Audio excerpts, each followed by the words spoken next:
Ó Senhor, não desprezeis um coração arrependido. Tende piedade, ó meu Deus, misericórdia.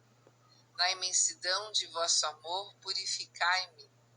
Lavai-me todo inteiro do pecado e apagai completamente a minha culpa. Ó Senhor, não desprezeis um coração arrependido.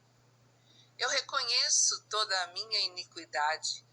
O meu pecado está sempre à minha frente. Foi contra vós, só contra vós, que eu pequei, e pratiquei o que é mal aos vossos olhos. Ó Senhor, não desprezeis um coração arrependido. Pois não são de vosso agrado os sacrifícios, e se oferta um holocausto, o rejeitais. Meu sacrifício é minha alma penitente. Não desprezeis um coração arrependido. Ó Senhor, não desprezeis um coração arrependido.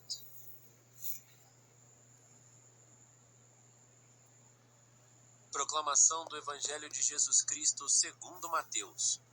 Naquele tempo, os discípulos de João aproximaram-se de Jesus e perguntaram: por que razão nós e os fariseus praticamos jejuns, mas os teus discípulos não? Disse-lhes Jesus: por acaso os amigos do noivo podem estar de luto enquanto o noivo está com eles? Dias virão em que o noivo será tirado do meio deles. Então sim, eles jejuarão. Palavra da salvação. Glória a vós, Senhor.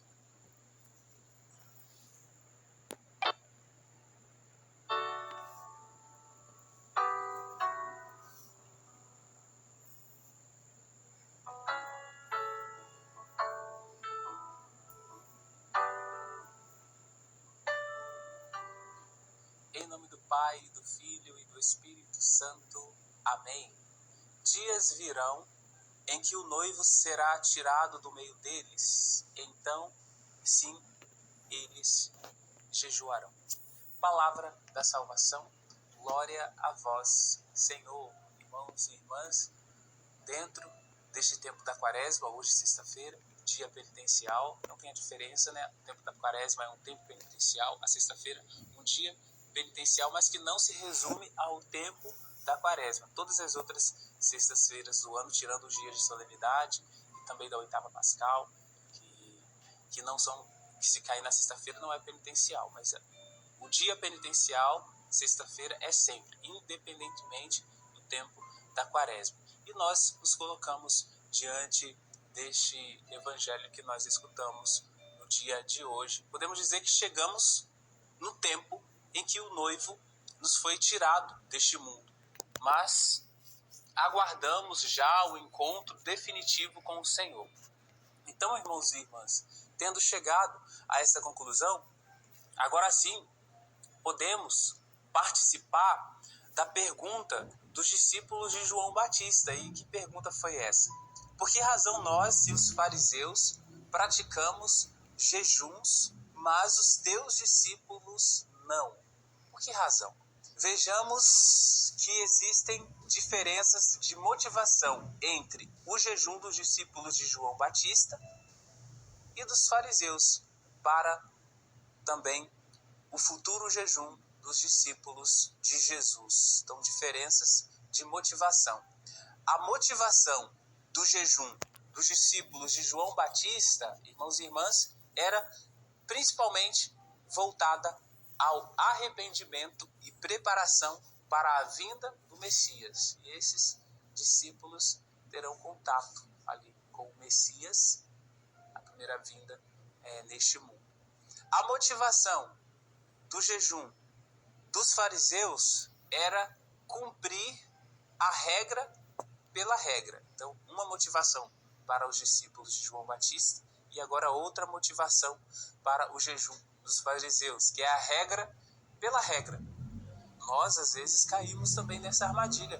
Quantas vezes nós também vivemos a quaresma como uma regra pela regra, ou o jejum da sexta-feira como uma regra pela regra, mas vamos seguir aqui essa dinâmica das motivações. Até porque, em relação aos fariseus, não eram perceptíveis as mudanças interiores. Então era regra pela regra e era apenas exterioridade.